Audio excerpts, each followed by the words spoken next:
নমস্কার, আপনারা দেখছেন অভিজিৎ অফিসিয়াল। আমি অভিজিৎ।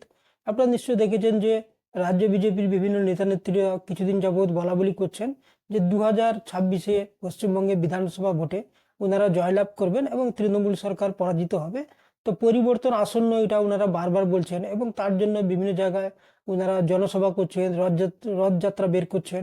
এবং এই জনসভা বা রথযাত্রার যেটা মূল উদ্দেশ্য, সেটা হচ্ছে এই রথযাত্রাগুলো শেষ হওয়ার পরে 14 তারিখ আপনারা নিশ্চয়ই জানেন যে কলকাতা ব্রিগেডে প্রধানমন্ত্রী নরেন্দ্র মোদীজি আসবেন। ওখানে একটা জনসভা হবে, বিশাল আকারে জনসভা। ওনারা বলছেন যে রেকর্ড ভিড় হবে। তো সেটা কি হবে সেটা তো পরে বোঝা যাবে। তো ওই জনসভার জন্য মানে প্রধানমন্ত্রী জনসভার জন্য বিভিন্ন জায়গায় বিজেপি নেতারা জনসভা করছেন, ভাষণ দিচ্ছেন। এমনকি বিভিন্ন জায়গা থেকে রথ বের করছেন 5টা পয়েন্ট থেকে। তো সেখান থেকে সেই রথগুলো আবার সমবেত হবে ব্রিগেডে। মানে 14 তারিখের আগে পর্যন্ত, 13 তারিখ পর্যন্ত এই রথযাত্রাগুলো চলবে। আর 14 তারিখে প্রধানমন্ত্রী নরেন্দ্র মোদীজির জনসভা রয়েছে। তো দেখা যাচ্ছে যে বিজেপির ওই যে জনসভা হচ্ছে বা রথযাত্রা হচ্ছে, জনসভাগুলোতে দেখা যাচ্ছে মূলত রাজ্য বিজেপির যেমন বিভিন্ন নেতানেত্রীরা থাকছেন, তেমনি কেন্দ্রীয় স্তরে অন্যান্য রাজ্যের মুখ্যমন্ত্রী, বিজেপির কেন্দ্র নেতা, এমনকি বিজেপির সর্বভারতীয় সভাপতি, প্রাক্তন সভাপতি জেপি নাড্ডা, আরো অনেক বরিষ্ঠ নেতানেত্রীরা আসছেন।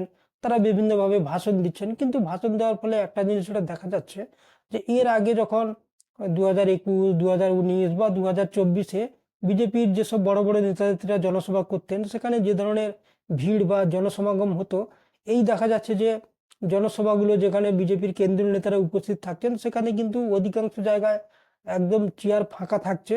এবং যেটা আগে ওনারা বলতেন যে এটা বদনাম করার জন্য, কিন্তু এটা আর বলা যাবে না, কারণ দেখা যাচ্ছে যে ওখানে নেতারা ভাষণ দিচ্ছেন। এমনকি কেন্দ্রীয় স্বরাষ্ট্রমন্ত্রী অমিত শাহজিও এসেছিলেন। দেখা যাচ্ছে যে লোক অর্ধেক তো মানে যে চেয়ারগুলো ছিল ভর্তি হয়নি। এছাড়াও লোক উঠে চলে যাচ্ছে। অধিকাংশ চেয়ার ফাঁকা পড়ে রয়েছে। শুধু কেন্দ্রীয় স্বরাষ্ট্রমন্ত্রী অমিত শাহজি না, বিজেপির অন্যান্য নেতা নেত্রীরা যেখানেই জনসভা করছেন, এমনকি রাজ্য বিজেপির সভাপতি শ্রমিক ভট্টাচার্য যেখানে সভা বা জনসভা করছেন, সেখানেও দেখা যাচ্ছে যে অধিকাংশ চেয়ারই ফাঁকা পড়ে আছে, গুটি কয়েক মানুষ বসে আছেন আর ওনারা ভাষণ দিচ্ছেন। তো এটা তো গেল জনসভা জনসভাগুলোর হাল। তেমনি যে রথযাত্রাগুলো হচ্ছে, দেখা যাচ্ছে রথ মানে উত্তরপ্রদেশ থেকে একটা গাড়ি এসছে যেটা গেরুয়া রঙের, তার উপর সেটাকে ফুল টুল দিয়ে ডেকোরেটিং করা হয়েছে। তার উপর বিজেপির বিভিন্ন নেতা নেত্রীরা দাঁড়িয়ে রয়েছেন এবং রাস্তা দিয়ে যাচ্ছেন। ওনাদের ধারণা ছিল যে রাস্তার পাশে হয়তো প্রচুর মানুষের জনসমাগম হবে এবং ওনারা নমস্কার এবং হাত নাড়তে নাড়তে যাবেন, যেটা বিভিন্ন নেতা নেত্রীরা জনসভা বা র্যালিগুলোতে করেন। তো সেইভাবে কিন্তু দেখা গেছে যে অধিকাংশ জায়গাতে রাস্তার পাশে কোনো মানুষ নেই, কেউ নেই, একজন দুজন। যেমন একটা বড় গাড়ি গেলে কেউ পাশ দিয়ে ধরুন যাচ্ছে, কেউ দাঁড়িয়ে পড়েছে দেখছে, হঠাৎ করে এরকম একটা গাড়ি আসছে।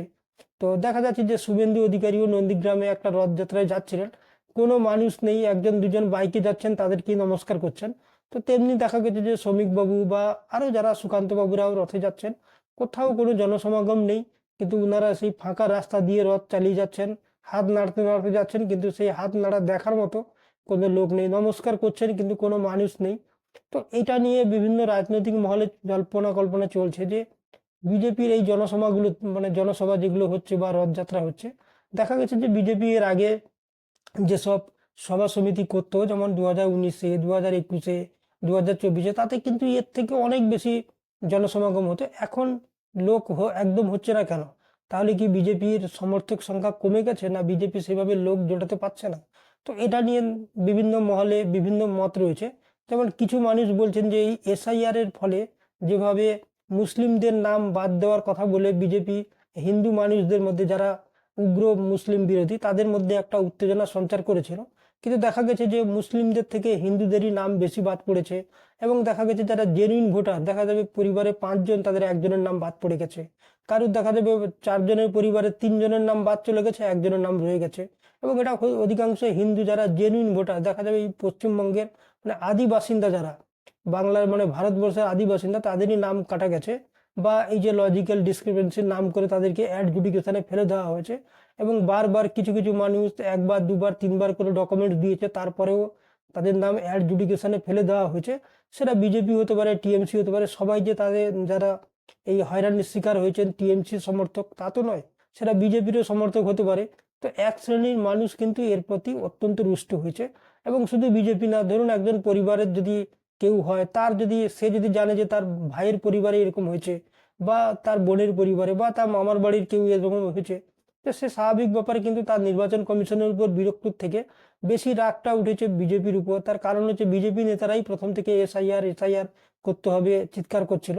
তো এবং রাজ্যের আমাদের শাসক দল তৃণমূল কংগ্রেস এক ধরনের হাওয়া তুলে দিয়েছে যে এই এসআইআরটা মূলত নির্বাচন কমিশনকে দিয়ে বিজেপিই বকলমে করছে।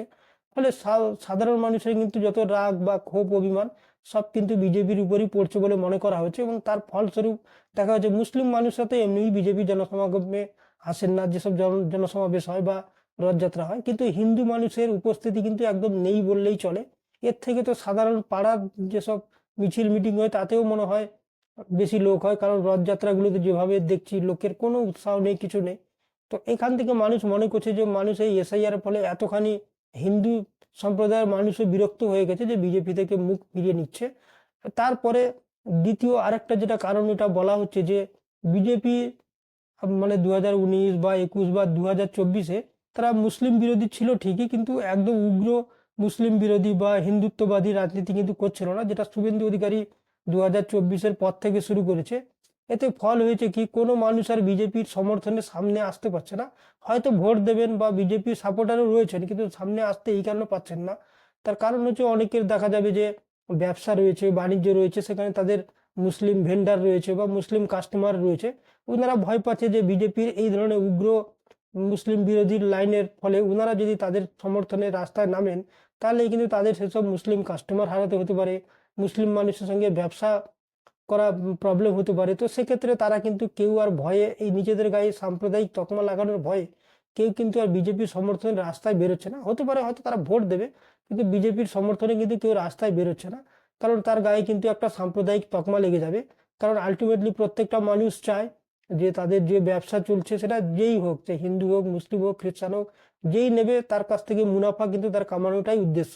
সেখানে কোনো হিন্দুকে শুধু বেচবো, খ্রিস্টানকে শুধু বেচবো, এরকম কোনো হয় না। তো সেক্ষেত্রে এটা একটা কারণ। আর বিজেপি নেতারা যত বড় বড় কথা বলুক না কেন, অনেকেই তো বলা বলি করছে। আমি দেখছি যে কিছু কিছু পাতি নেতা যেগুলো মানে বেরোজগার বলা যেতে পারে, তাদের কোনো রোজগার টোজগার এখন নেই, সেসব নেতা বলছেন যে কোনো মুসলিমের কাছ থেকে সাইকেল সারাবেন না, বাইক রিপেয়ারিং করবেন না, বা তাদের দোকান থেকে বিরিয়ানি নেবেন না। তো এটা যখন আপনারা বলছেন, তো আমার সেই সব নেতাদের কাছেও একটা কথা, অনেক বিজেপি নেতার বাড়ির পেট্রোল পাম্প আছে বা অন্যান্য দোকান আছে, তখন তারা এটা কেন বলছেন না যে আপনারা মুসলিম লোকেদেরকে পেট্রোল বেচবেন না? কারণ মুসলিম লোকের কাছ থেকে পেট্রোল বেচে আপনারা তো লাভটা দিচ্ছেন, তখন কিন্তু সেই পয়সাটা আপনাদের ভালো লাগছে, আর মুসলিম দোকানে গেলেই আপনাদের যত ক্ষতি। তো এই ধরনের ডবল স্ট্যান্ডার্ড বা এই দোগলাবাজি বিজেপি অবশ্য বরাবরই করে, কারণ বিজেপি একটা দোগলাবাজিদেরই দল। তো সেক্ষেত্রে এইসব কারণের জন্য এই উগ্র হিন্দুত্বের লাইন নেওয়ার ফলেই কিন্তু আমার মনে হচ্ছে বিজেপি অনেকটা গাড্ডায় চলে গেছে। আর তাদের শেষ পেরেকটা মনে হচ্ছে এসআইআর যে করেছে সেটা নিয়ে মনে হয় কফিনের শেষ পেরেকটা ওরা পুঁতে দিয়েছে। তো 26-এ বিধানসভা ভোটের ফল কি হবে সেটা তো আলাদা কথা, কিন্তু জনসমাবেশগুলোতে যে লোক জোগাড়তে বিজেপি ব্যর্থ, সেটা কিন্তু বিজেপির সব নেতা নেত্রীরা কিন্তু এক প্রকার মেনে নিচ্ছে। এবার সেখান থেকে কতখানি মানুষকে উৎসাহ দিয়ে ওরা তাদের ভোটটাকে বিজেপি 26-এ তাদের ভোট বাক্সে ফেলতে পারবে, সেটাই কিন্তু এখন বিজেপি নেতাদের চিন্তার কারণ হয়ে দাঁড়িয়েছে। তো দেখা যাক আগামী দিনে প্রধানমন্ত্রী আসছেন ব্রিগেডে, সেখানে কেমন জনসমাবেশ হয়, বা পশ্চিমবঙ্গে ইলেকশন হলে যখন বড় বড় নেতা নেত্রীরা আসে সেখানে কেন কিভাবে জনসমাবেশ হয় বা বিজেপি নেতারা কিভাবে অর্গানাইজ করে, সেটাই কিন্তু এখন দেখার আছে। কারণ রথযাত্রা আর এই বিজেপির যে বড় বড় নেতাদের যে জনসমাবেশ সেটা কিন্তু পুরোপুরি ফ্লপ, এটা কিন্তু আর বলার অপেক্ষা রাখে না। দেখা যাক আগামী দিনে কি হয়। আজকে এই পর্যন্ত। আপনারা ভালো থাকবেন, সুস্থ থাকবেন। ধন্যবাদ।